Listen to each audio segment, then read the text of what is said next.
Fala, nação! Flamengo sendo mais falado do que Copa do Mundo. A imprensa não aceita o crescimento. Para desespero dos outros, o gigante acordou. Antes de começarmos a falar sobre isso, quero pedir a você que não é inscrito no canal, se inscreva, ative o sininho das notificações, comentem, compartilhem, deixem o like de vocês. E para aqueles que já são inscritos, muito obrigado. Mas não deixe de comentar, compartilhar e deixar o like não. Isso aí ajuda com que o YouTube imprime o nosso vídeo aí no próprio YouTube e mande para mais pessoas. E aí, lembrando, a gente tem uma meta aqui, se Deus quiser e se o canal for merecedor da sua inscrição, de chegar ao final do ano com 500 inscritos. Bom, então sem mais delongas, bora lá? Antigamente, o Flamengo era motivo de chacota. E aí eu vou citar isso mais ou menos cronologicamente. Em 2001, o Vampeta estava no Flamengo, chegou através da ISL, para quem não lembra aí, e aí o Flamengo montou aquele timaço, Edilson, Vampeta, Petkovic e tudo mais. E uma das coisas que ele falou, e ficou marcado no rubro-negro, em cada um de nós flamenguistas, foi a seguinte frase: eles fingem que pagam e eu finjo que jogo. Essa foi a frase do Vampeta. Essa frase perdurou até 2013. Até 2013, quando a geração Rodolfo Landim, Bandeira de Melo, Valim Vasconcelos, BAP e assim vai, a chamada Chapa Azul, a dívida, quando eles assumiram em 2013, era de 750 milhões. Era a maior dívida do futebol brasileiro. E desde então, o Flamengo, por ser um time de massa, tinha através da Globo, o pay-per-view, a maior fatia. Mas até então isso não era relevante para nenhum outro. Por quê? O time devia todo mundo, o time fingia que pagava, os jogadores fingiam que jogavam. Quantos jogadores não falaram aí que se o Flamengo continuasse desse jeito, que ninguém mais ia querer jogar no Flamengo, que o Flamengo daqui a um tempo não existiria e tudo mais. Você não via ninguém falando do Flamengo. Pois bem, então vamos lá. Vamos falar das competições de 2013 do Brasileiro, para a gente poder ver aí como foi as colocações, quem era o treinador. Em 2013, o Flamengo terminou na 16ª colocação, Jaime de Almeida. E aí teve o problema do Everton lá e tudo mais, e aí aquela confusão do Fluminense no tapetão, o Flamengo quase foi rebaixado. Em 2014, terminamos em 10º lugar. Vanderlei Luxemburgo era o treinador. Em 2015, em 12º, Jaime de Almeida. Em 2016, terminamos em 3º lugar, com Zé Ricardo. Em 2017, terminamos na 6ª colocação, Reinaldo Rueda. Em 2018, terminamos em 2º lugar, com Dorival Júnior. Aí, 19, no primeiro mandato do Rodolfo Landim, terminamos em 1º com Jorge Jesus. Em 20, Rogério Ceni, 1º lugar. Em 21, o Flamengo em 2º lugar. Aí teve aí o Renato Gaúcho. E em 22, esse ano, em 5º lugar com Dorival Júnior. Bom, mas aí eu não lembro ninguém até então reclamar de divisão aí de pay-per-view e tudo mais. como principalmente a mídia paulista vem falando, que o Flamengo só é esse Flamengo, só consegue contratar esses jogadores, só consegue pagar esses salários por causa da Globo. Bom, pois bem, se eu não me engano, desde 2020, a porcentagem é 40% pela colocação, 30% e 30%. Só que tem aí o pay-per-view. O pay-per-view são os assinantes que fazem com que o seu clube de coração receba. Bom, o Flamengo esse ano recebeu da Globo de pay-per-view 160 milhões. Aí começaram essa discussão toda. Pois bem, olha só. Vamos separar aqui. A geração Bandeira de Melo ficou entre 2013 e 2018. Contratou no Flamengo 71 reforços. Então vamos aqui por baixo. Em 2013 foram 12 reforços. João Paulo, André Santos, Wallace, Chicão, Elias, Diego Silva, Val, Bruninho, Carlos Eduardo, Gabriel, Paulinho e Marcelo Moreno. A Copa do Brasil caiu no colo do Flamengo, isso a gente tem que dizer. O Flamengo já ganhava a maior fatia em pay-per-view, mas ninguém falava o que estão falando agora. Mas a gente vai chegar nesse assunto atual.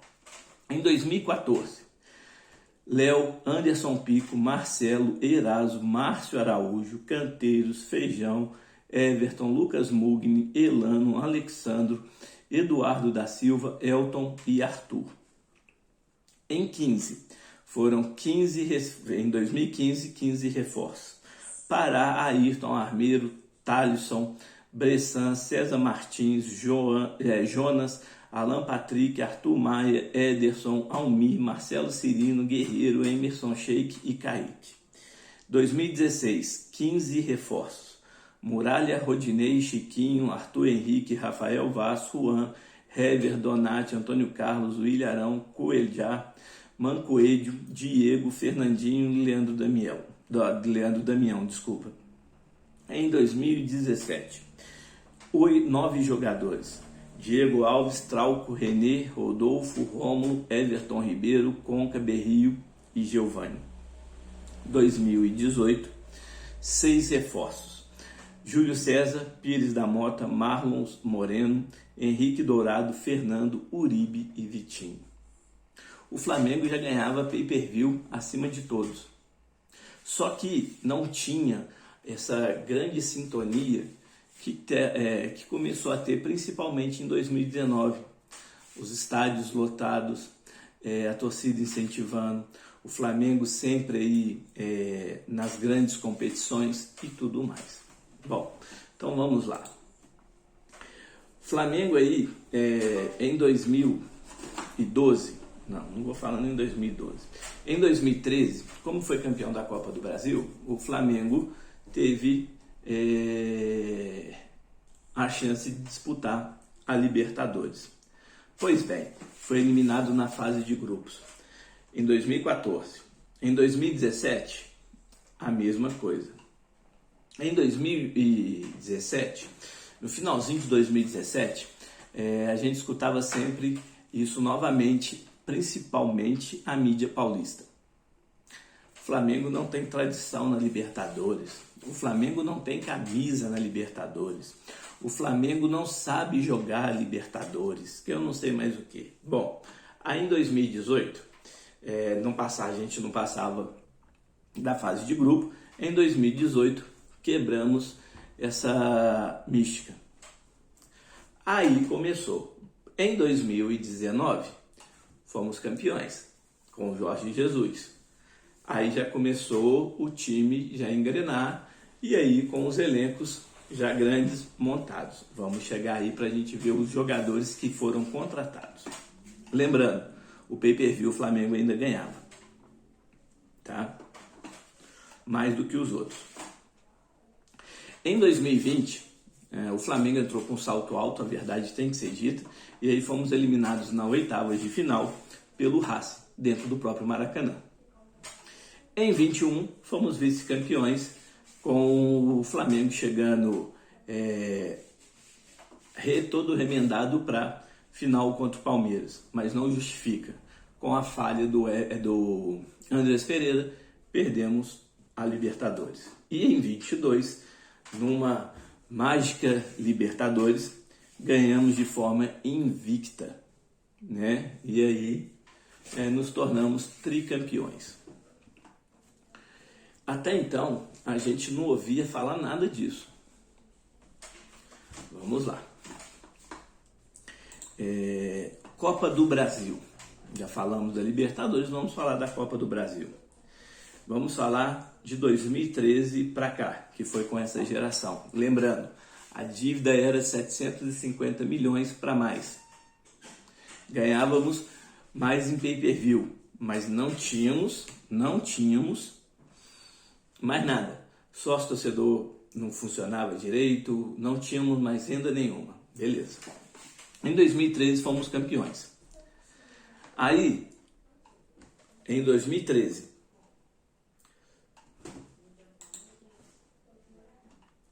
fomos campeões. E fomos campeões novamente, ou melhor, cadê aqui? Em 2017, fomos vice-campeões. Tinha sido, então, de 2013 a de 2017 a melhor campanha. Em 2013 fomos campeões e depois só 2017. O período Bandeira de Melo ficou marcado justamente por isso. Ganhava o Campeonato Carioca, mas só um título de expressão, que foi a Copa do Brasil de 2013. Bom, e aí, 22, o Flamengo se sagra campeão. Cadê aqui? Agora vamos falar de 2019, onde o Flamengo começou realmente ao crescimento. Até então, lembro os jogadores, Val Baiano, César Martins, Alan Patrick, Bruninho e assim vai. Em 2019, Rodolfo Landim assumiu e aí o Flamengo começou a fazer as grandes contratações. Só que com um detalhe, o pay-per-view foi a mesma coisa. Só que o que impulsionou o Flamengo em 2019, abre os cofres, contrata os jogadores, faz as contratações pontuais e a torcida começa a investir em sócio-torcedor e começa a lotar o estádio. Contratamos em 2019 Rodrigo Caio, Georgiano de Arrascaeta, Gabigol, Bruno Henrique, João Lucas, Rafinha, Pablo Mari, Gerson, Felipe Luiz, isso em 2019. E o treinador, lembrando, começamos com Abel Braga, fomos campeões brasileiros. Campeões estadual. Abel Braga saiu nas primeiras rodadas aí, não lembro a quantidade de rodadas que ele se manteve no brasileiro. Agora, desculpa, não me recordo. E entrou Jorge Jesus. Um presidente de um clube paulista virou e falou que não dava 2 meses para o treinador continuar no Flamengo, pois não sabia como funcionava aqui. Né, senhor André Sanches?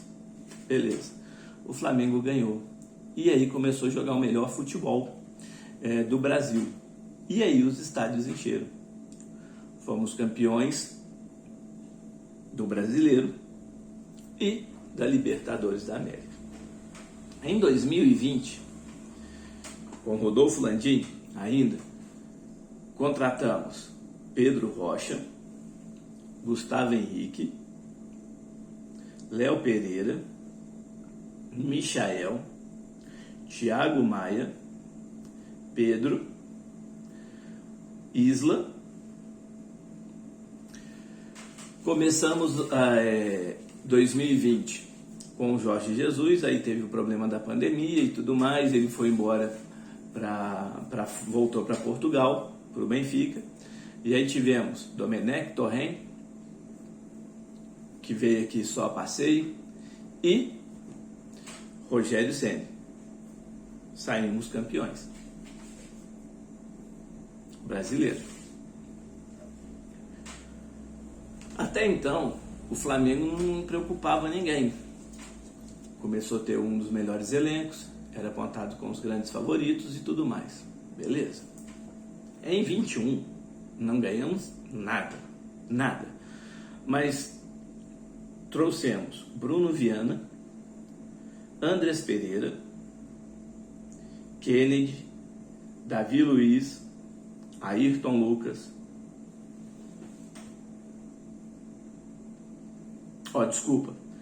e Davi Luiz. Em 21 não ganhamos nada. Em 22, ou melhor, em 21 só ganhamos o Carioca. O tricampeonato carioca. Em 22, aí tivemos o primeiro semestre. Paulo Souza, algumas partidas aí do Campeonato Brasileiro, foi, se não me engano, até a 10ª rodada, se não me falha a memória, e aí contratamos Dorival Júnior. Trouxemos Ayrton Lucas, Marinho, Pablo, Fabrício Bruno, Santos, Everton Cebolinha, Vidal, Eric Pulgar e Guilherme Varela. Bom, fomos campeões da Copa do Brasil e da Libertadores, o tri da Libertadores. Aí começa a grande situação. Realmente, a não condução da maneira correta, a demissão de Dorival Júnior não foi agradável. Isso temos que concordar. Não foi realmente agradável. Só que agora a gente escuta o seguinte: trouxemos o Flamengo, tá aí a vez de fato, não pode anunciar porque ele ainda tem contrato com o Corinthians.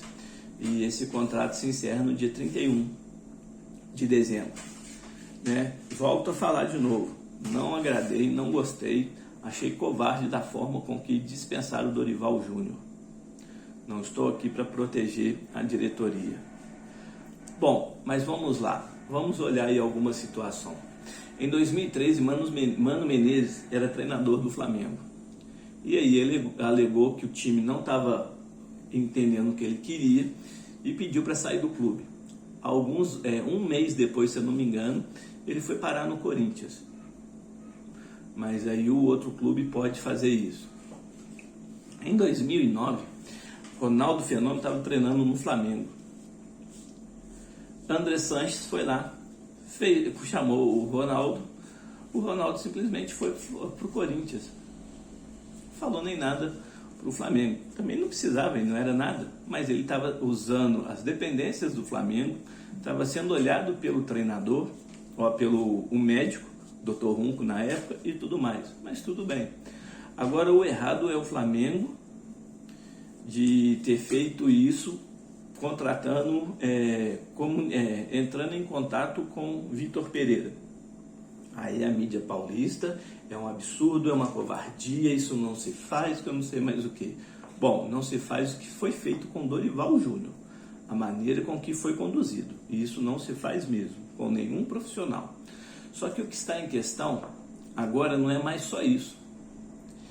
É o protecionismo que muitos falam que o Flamengo tem da Globo por receber 160 milhões de pay-per-view. Eu fiz esse cronograma todo, essa linha de tempo toda, melhor dizendo, de 2013 para cá, para falar, para mostrar justamente isso. Não se preocupava, mas agora que ele está todo estruturado, um centro de treinamento maravilhoso, com bons profissionais, jogadores aí com bom gabarito, podendo pagar altos valores, altos salários, jogadores de qualquer nacionalidade hoje, do futebol sul-americano, querem vir para o Flamengo.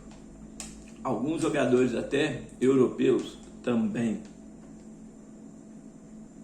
E aí agora começam a falar tudo isso aí.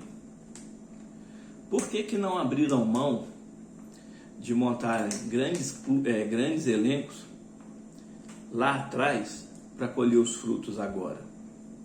Porque foi isso que aconteceu.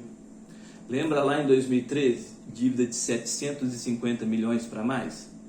Hoje ela está em 250.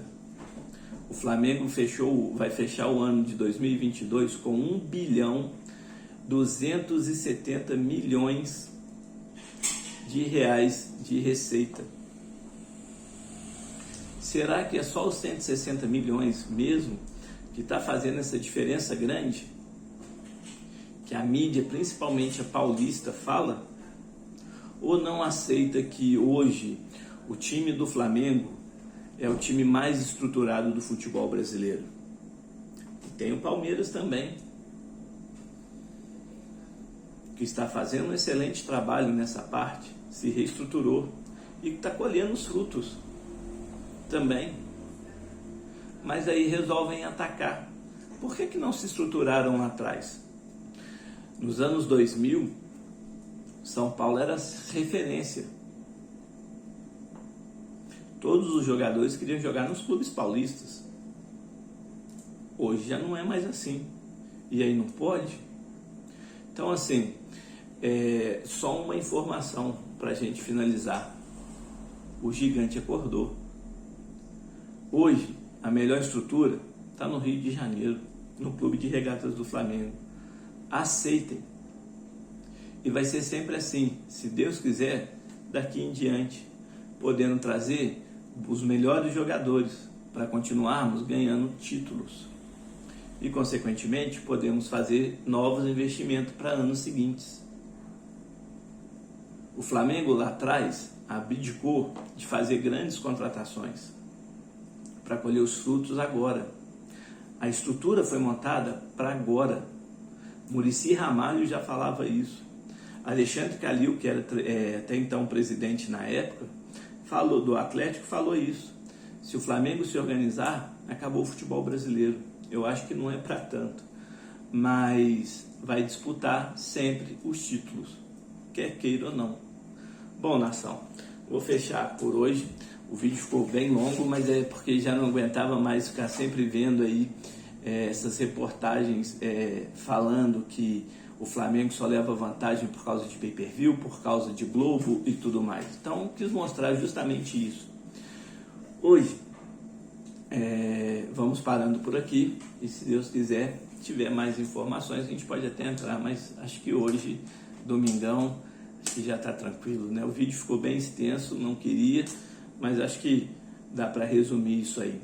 Para quem não é inscrito no canal, se inscreva, ative o sininho das notificações, comentem, compartilhem e deixe o like de vocês.